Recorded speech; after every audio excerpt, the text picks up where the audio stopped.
আরজি করে তরুণী চিকিৎসক ধর্ষণ খুনের বছর পার, কিন্তু হয়নি বিচার।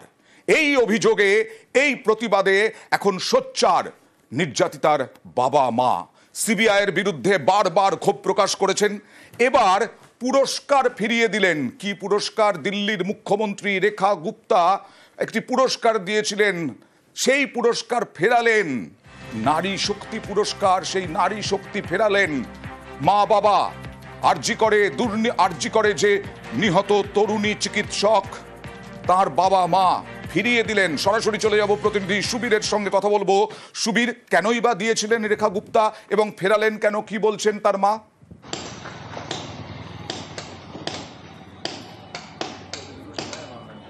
দেখো অয়নদা, নির্যাতিতা ছাত্রীর বাবা মা তারা কিন্তু দিল্লিতে গিয়েছিলেন এবং সেখানে একটি অনুষ্ঠানে তাদেরকে নিয়ে যাওয়া হয়েছিল এবং সেই অনুষ্ঠানে দিল্লির মুখ্যমন্ত্রী রেখা গুপ্তা তাদেরকে তার যে মা, তার হাতে কিন্তু নারী শক্তি যে সম্মান সেটি কিন্তু তুলে দেন এবং সেই নারী শক্তি সম্মান তার হাত থেকে যখন তারা নেওয়ার পরে তাকে কিন্তু ফেরত দিয়ে দেন সেই সম্মান। এবং সেই জায়গা থেকে নির্যাতিতা ছাত্রীর মা পরিষ্কারভাবে বলে দেন যে যেদিনকে তার মেয়ের বিচার তারা পাবেন সেদিনই কিন্তু এই নারী শক্তি সম্মান তারা আবার সেখান থেকে তারা সেটি নিয়ে আসবেন, এমনটাই কিন্তু জানিয়েছেন দিল্লির মুখ্যমন্ত্রী রেখা গুপ্তাকে। এবং রেখা গুপ্তাও তাদেরকে আশ্বাস দিয়েছেন যে খুব দ্রুত তাদের যে মেয়ের বিচার তারা চাইছেন সেই মেয়ের বিচার তিনি তারা পাবেন, এমনটাই কিন্তু জানিয়েছেন।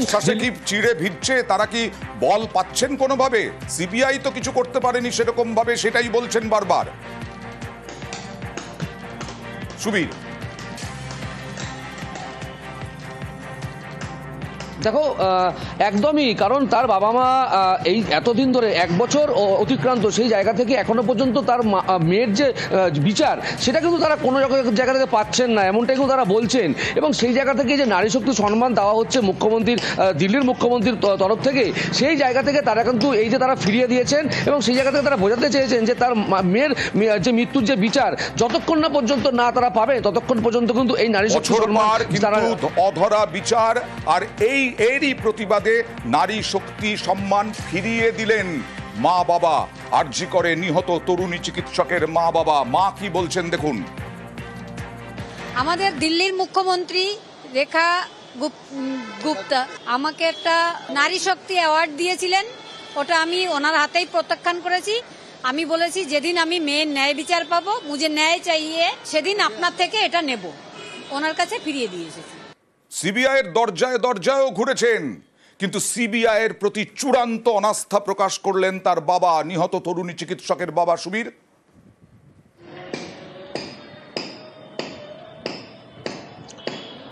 অয়নদা, দিল্লিতে এই অনুষ্ঠানে যোগ দেওয়ার পর তারা কিন্তু সিবিআইয়ের যিনি অধিকর্তা রয়েছেন তাদের সঙ্গে কিন্তু দেখা করতে গিয়েছিলেন।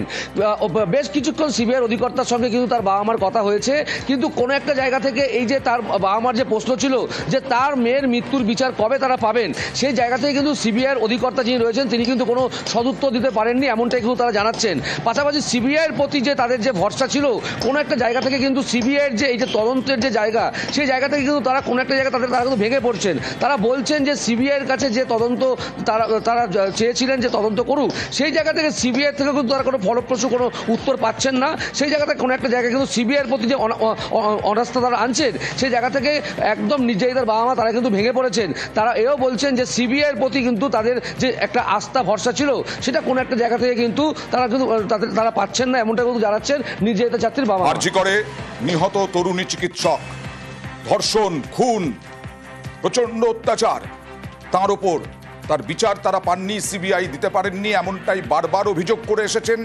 আবারও একেবারে অনাস্থা প্রকাশ করলেন। সিবিআই ডিরেক্টরের সঙ্গে দেখা হলো, কিন্তু তারা যে এত ভোকাস একটা জিনিস হতে পারে সে অভিজ্ঞতা আজকে আমার হয়েছে। সিবিআই ডিরেক্টর নিজে বলছে আমরা এই মামলা ছেড়ে দেবো। আমি কোর্টে গিয়ে বলুন, আপনারা কোর্টে গিয়ে আপনাদের বলতে কি অসুবিধা? আমাদের ইচ্ছা করে আপনাদের দেয়নি, আমাদের কোনো কোশ্চেনের জবাব ওনাদের কাছে নেই, এই জন্য ওনারা বলছেন কেস আমরা ছেড়ে দেবো। এই যে সম্মান ফিরিয়ে দিলেন মা বাবা, এই যে সিবিআইয়ের প্রতি চূড়ান্ত অনাস্থা মা বাবার, এই নিয়ে আমরা কথা বলেছিলাম তৃণমূল, সিপিআইএম এবং বিজেপির সঙ্গে। যারা বলছে না যে সিবিআই এর বিরুদ্ধে, তারাই হাইকোর্টে গিয়ে দাবি করেছিলেন আমাদের সিবিআই দরকার, সিবিআই তদন্ত, রাজ্যের তদন্তে আমাদের আস্থা নেই। এই রাজ্যে যে তদন্ত, সেই তদন্ত যে ঠিক হচ্ছিল সেটাও তো আজকে প্রমাণিত। কলকাতা পুলিশ তদন্ত করে ধামাচাপা দিতে চাইলো, দোষীকে আড়াল করতে চাইলো, তৃণমূলের হয়ে কাজ করতে চাইলো, সিবিআই একই কাজ করলো। স্বরাষ্ট্র মন্ত্রক বা ইত্যাদি বারবার আবেদন করা সত্ত্বেও একবার দেখা করার প্রয়োজন বোধ করলো না। তারপরেই তাকে দেখে বলা হয় নারী শক্তির সম্মান দিচ্ছি, এটা তো কার্যত তাকে অসম্মান করা। দিল্লিওয়ালারা পশ্চিমবাংলার শাসক দল, শাসক বাহিনী তাকে বিড়ম্বনায় ফেলতে চায় না, পুরস্কারের ললিপপ দিতে চাইছে। পরিবার প্রত্যাখ্যান করেছে, স্বাভাবিক এবং সঙ্গত।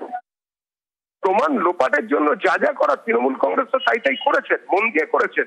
অভয়ার বাবা মা যে কথা বলেছেন বা মা যে কথা বলেছেন তার প্রতি সহানুভূতি রাখা যেতেই পারে, তার কারণ এটা তো ঘটনা, হতাশারও ব্যাপার। প্রমাণ লোপাটের পরে সিবিআই এর হাতে আসে, সিবিআই লোপাট হয়ে যাবে, প্রমাণের পরে যেটুকু প্রমাণ হাতে পেয়েছিল তাই নিয়ে যেটুকু করার চেষ্টা করছে। বাংলা ভাষাকে অপমান, বাংলাদেশি ভাষা বলা এবং তার সঙ্গে সঙ্গে বাঙালি পরিযায়ী শ্রমিকদের ওপর অত্যাচার, নির্যাতনের বহু অভিযোগ করছে তৃণমূল। বিভিন্ন কর্মসূচি নেওয়া হয়েছে, ভাষা আন্দোলন।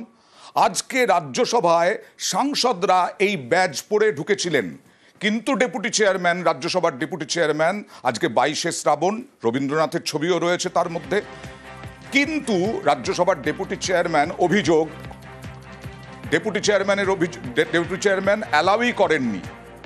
কেন? কি আছে? কেন আপত্তি? এর আগে তো আমরা অনেক সময় দেখেছি বিভিন্ন প্ল্যাকার্ড হাতে বিভিন্ন রকমের অভিযোগ নিয়ে বিভিন্ন বিরোধী দল তাঁরা ঢুকেছেন, ওয়েলে নেমেছেন। সরাসরি চলে যাব আবিরের কাছে। আবির,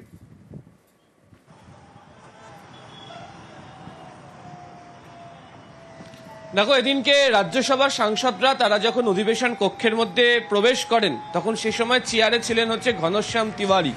তিনি তৃণমূলের রাজ্যসভার সাংসদদের যে পোশাক, সেই পোশাকে যে ব্যাচ লাগানো ছিল, যাতে একাধিক মনীষীদের ছবি ছিল, জয় হিন্দ জয় বাংলা লেখা ছিল, সেই ব্যাচ তাদেরকে বাইরে রেখে আসতে বলেন।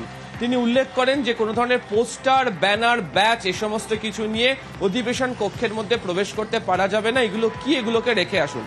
তৃণমূল কংগ্রেসের রাজ্যসভার সাংসদরা গোটা ঘটনার প্রতিবাদ করেন এবং তারা বলেন এটা কোনো পোস্টার নয়, এটা কোনো ব্যানার নয়, এবং তারা এটাকে নিয়ে, অর্থাৎ প্ল্যাকার্ড নিয়েও তারা এখানে কোনো বিক্ষোভ প্রদর্শন করছেন না। তারা মনে করছেন যে বর্তমান সময় এবং আজকের দিন গুরুত্বপূর্ণ, বাঙালিদের কাছে যথেষ্ট আবেগের দিন, সেই কারণে তারা এই ব্যাচ তাদের পোশাকের সঙ্গে রেখেছেন এবং সেই ব্যাচে রবীন্দ্রনাথ ঠাকুরেরও ছবি রয়েছে। যদিও তাদেরকে বলা হয় যে কোনোভাবেই এটিকে রাখতে পারা যাবে না, ফলে এই নিয়ে হচ্ছে মূলত সমস্যাটি তৈরি হয়। এই মুহূর্তে সাংসদরা যারা রয়েছেন তারা সিদ্ধান্ত বা পরিকল্পনা নিচ্ছেন যে কটা দিন এই অধিবেশন চলবে, সেই অধিবেশনের সময় পর্যন্ত এই ব্যাচকে সঙ্গে রেখেই তারা ভেতরে থাকবেন এবং বাকি অধিবেশনের দিনগুলোতেও তাতে যোগ দেবেন। তাদের বক্তব্য যে এর মধ্যে দিয়ে আসলে বাঙালিদেরকে অপমান করা হচ্ছে, ইতিহাসকে অপমান করা হচ্ছে। মানে বাঙালি শুধু নয়, এখানে যাদের যাদের ছবি আছে তারা সকলেই গোটা দেশের মানুষের কাছে প্রণম্য।